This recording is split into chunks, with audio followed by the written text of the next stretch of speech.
What's up, my Painless Flipping podcast listeners? Today, we're going to be diving into a topic that I went over on my YouTube channel, but I wanted to bring you the audio version. So without further ado, let's get started and listen in. And if you want to watch the full video, head over to my YouTube channel later after this. Welcome to the Painless Wholesaling Podcast, Investor Thrive Nation. Right now, I have some amazing guests with me today. We got Evo and Annie, the owners of Batch. And today, we're going to dive into their start, how they got going in Batch. So I'm excited to interview them. I love Batch leads. I use it in my business, so I wanted to get a hold of the owners and ask them how they got started.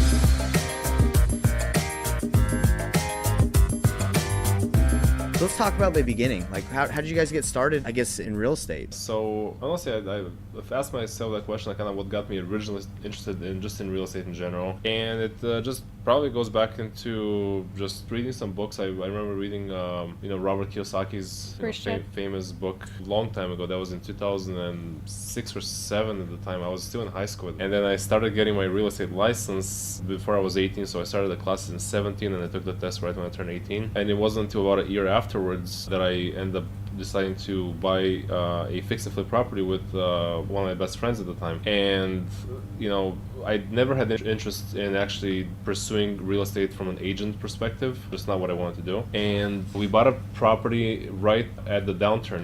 We bought it in 2000. I could probably go back and see the history. But we bought it 2008.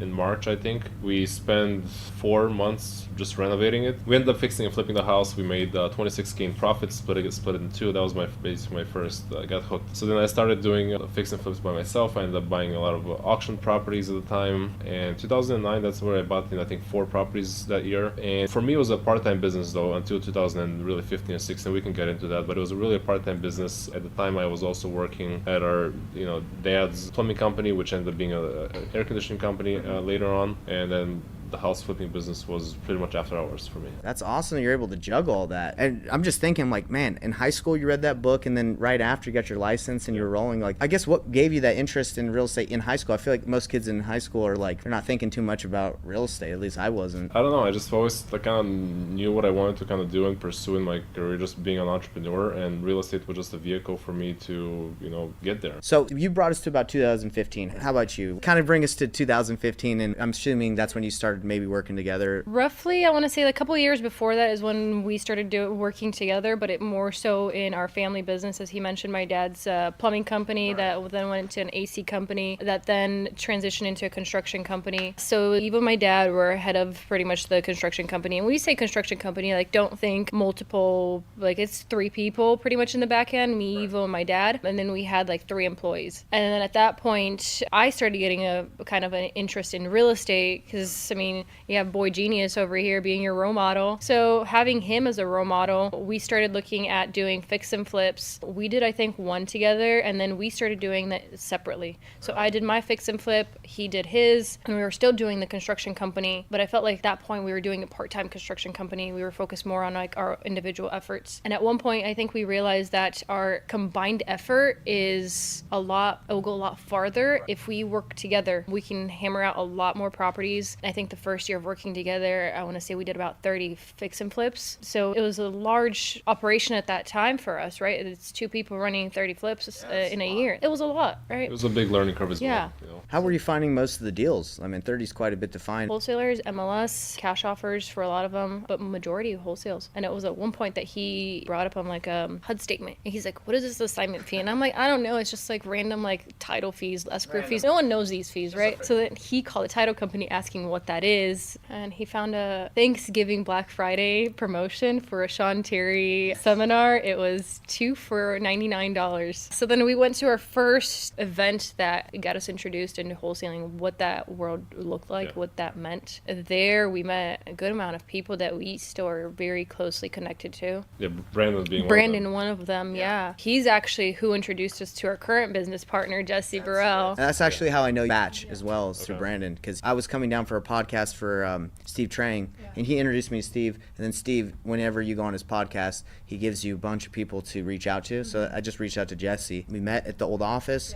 Talked to Alex and Kyle, and I've been working with you guys ever since. So crazy how networking can get people to like new levels, right? So now you started meeting through Sean Terry's course. Do you feel like you picked up like how to wholesale like immediately? Did it take some time? Did you start wholesaling deals, or were you just like, what happened at that point? So we're in the seminar. He's like, oh, okay, I can do this. And he knew that one of his friends was looking for a property. And he's like, oh, I just had the deal sold to me. So he forwards it with a 5K markup.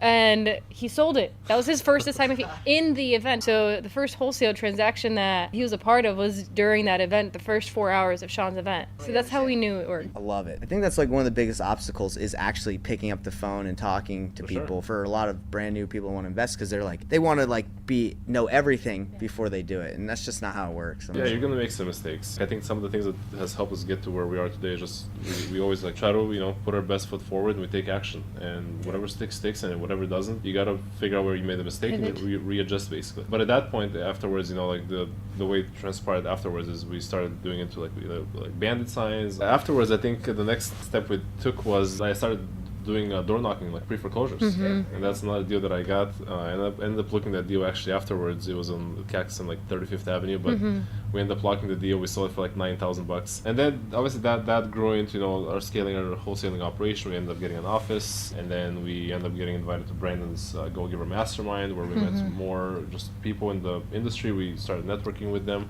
Jesse was one of those people, and that's where I reached out to him saying, hey, like Brandon asked me to reach out to you, see if I can help you in any ways, like maybe with something with systems or processes. And he's like, well, I can probably help you with some sales kind of oriented stuff. So we just started kind of helping each other, and that transpired into basically us merging a lot of our wholesale operations, because at the end of the day, I was like, a lot of times I was I was organizing our like list and marketing efforts, and then I had to help him do the same. So it was just it was a split effort, double the effort basically. Wow. Yeah. So we ended up merging a lot of our operation, and that's basically how we partnered. In the name Batch Leads, it just clicked for everybody. Like, how did that come about? The name was Batch Lead Stacker actually, because we were stacking leads. That was the original kind of like mini version of what Batch Leads is today. The first name, obviously, Batch Skip Tracing came first. From then it was like, okay, so how do we keep the same like momentum we have with Batch Skip Tracing? Because everyone knew us for the data, the quality of our data. So we're like, how do we now market this new product to still have that batch presence, right? So if they know us for our data here, they're going to understand that we're valuable in this sector that we're trying to grow in. And in the beginning, I don't think we had skip tracing integrated in Batch Leads. So we're like, okay, so we'll just kind of batch something so that people know and we can still have like our Batch B, right? It's still going to be under that batch umbrella. So that's kind of how we're like, okay, so what can we do? And Batch Lead Stacker came up, and that was too difficult for marketing purposes. It was too long. So we're like, okay, so what do? We renamed that a couple months later to Batch Leads, and that's pretty much it. Damn, that's an amazing story, because you're saying you didn't even think about it, like building the business of like Batch Leads, right? It just happened. What was your biggest mistake, or maybe a side product that didn't work? Because I think people, they love to hear like the highlight reels, right? They want to see what succeeds, but they also, I think people like to hear like what didn't work and what did you overcome? We ended up creating a lot of different so we had like an SMS platform at the time, like a long time ago. This was in 2018, early 19. 2018, I think it was. It was really like an SMS platform that I bought a source code of some kind of platform. First of all, I tried to actually automate an SMS platform for our own kind of internal needs, and we were using, I shouldn't say the company's name, it was like a big telecommunications company that we were using, and we created this script that runs and automates a lot of stuff on top of it, and that got shut down in probably 3 days. The idea didn't work. Then we ended up basically utilizing another white label of another kind of a bigger telecommunications company. That didn't work, from a lot of marketing. There was a lot of issues with support and just in general, and it just didn't work. Even we had a different even name at the time for a lot of these things. We had real estate lists that we tried launching. That didn't really we were going to be coaches because we were thinking should we go into coaching, because we've kind of gotten a lot of experiences along the way. Should we kind of go into coaching? We spent a bunch of money on that as well, just doing a lot of courses. That never launched, by the way. It was a quick decision to shut it down. Do you kind of feel like maybe you make a mistake on focusing on one thing? When you pick one thing, you're like, man, we should have focused on that as you go through that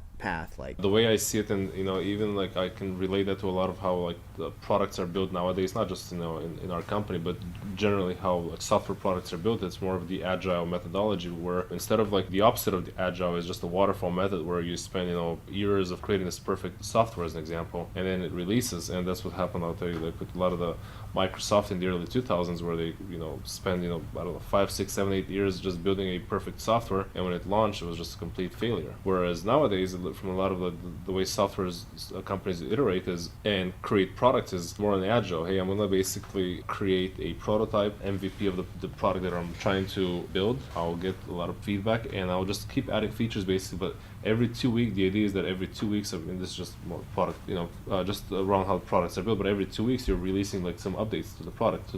And the idea is that you're just constantly improving. are you focused solely on like working with real estate investors, or is it venturing off into other industries as well now? Because I know every industry needs data. Yeah, we're doing a lot today to be able to support other industries, and we do have even today. It's going to support multiple industries. Now this is where it goes into how many industries it's going to support. What's your outlook on data? Do you feel like in the future there's going to be more data and it's going to be more easily to like get more information, or do you think it's going to get restricted somehow? Data is the new gold. Data is the most expensive resource in the world basically at this point. And you see obviously with everything happening with the AI, the generative AI, all of the stuff, it all feeds, data's fed into that machine. So it's just going to get more and more prevalent in our lives. Now, as far as a lot of restrictions, there's going to be more restrictions, but the amount of data that gets bought and sold and utilized across the world is going to be enormous. That's interesting. I'm curious as like for data, like you guys are focused in the United States, right? Are you looking into maybe getting into like Canada or other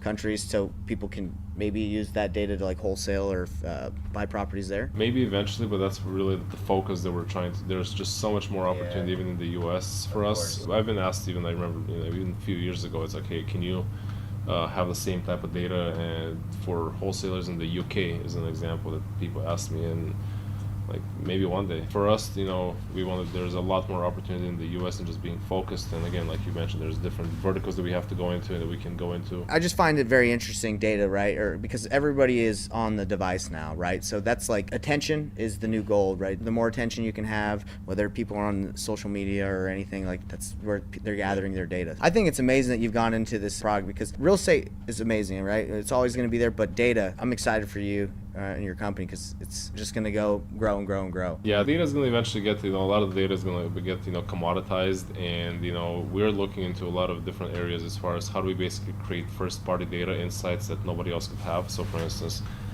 people utilizing our products, how do we take a lot of that data based on, the way you use the products, and what do we know about everything that you do around the products, how you mark leads and stuff like that. How do we basically enhance our data model to be able to have a first-party data basically, and that's basically data that's only going to be unique to us at that point. But a lot of the data is I do see in the future getting just commoditized, property data, things like that. That's eventually I think that's what's going to happen with a lot of this data. But it's the companies that are going to succeed are the companies that are going to implement a lot of machine learning and AI around the data and be able to create derivative products from it. That's wild. So as we're talking about this, my mind's going like, who is this person in the company that's like able to process all this information? We have a lot of smart people in the company, honestly, and that's I think the next thing that I think part of the reason why we're here today is we've really focused on being surrounded by people that are honestly smarter than us in a lot of areas. I'm not the smartest in everything, and it's impossible for me to be, and so we just have to find people that are better at certain things than I am and Annie is, and have them basically run the ship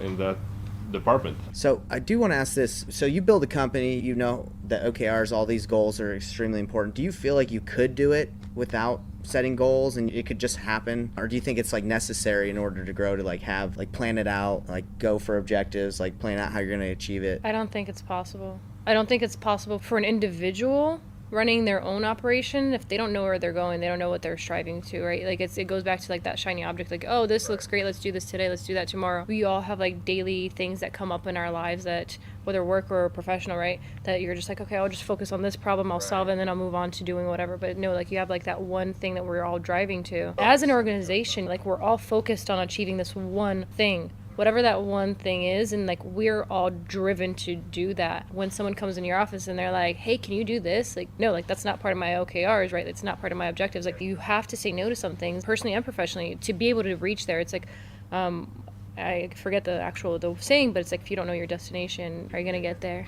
Yeah, exactly. I really appreciate learning about your journey, because I think it should give everybody that's listening to this like excitement or energy to be like, hey, I can do this too, right? Because you've sat here and just said, hey, it's not like I was given this business or it was perfect. You're saying, hey, we figured it out and we're continuing to figure it out. So this has been inspiring. Go out there. If you're brand new, go make a phone call, take action, and one day you could be sitting here with Evo and Annie. Talk to you guys later.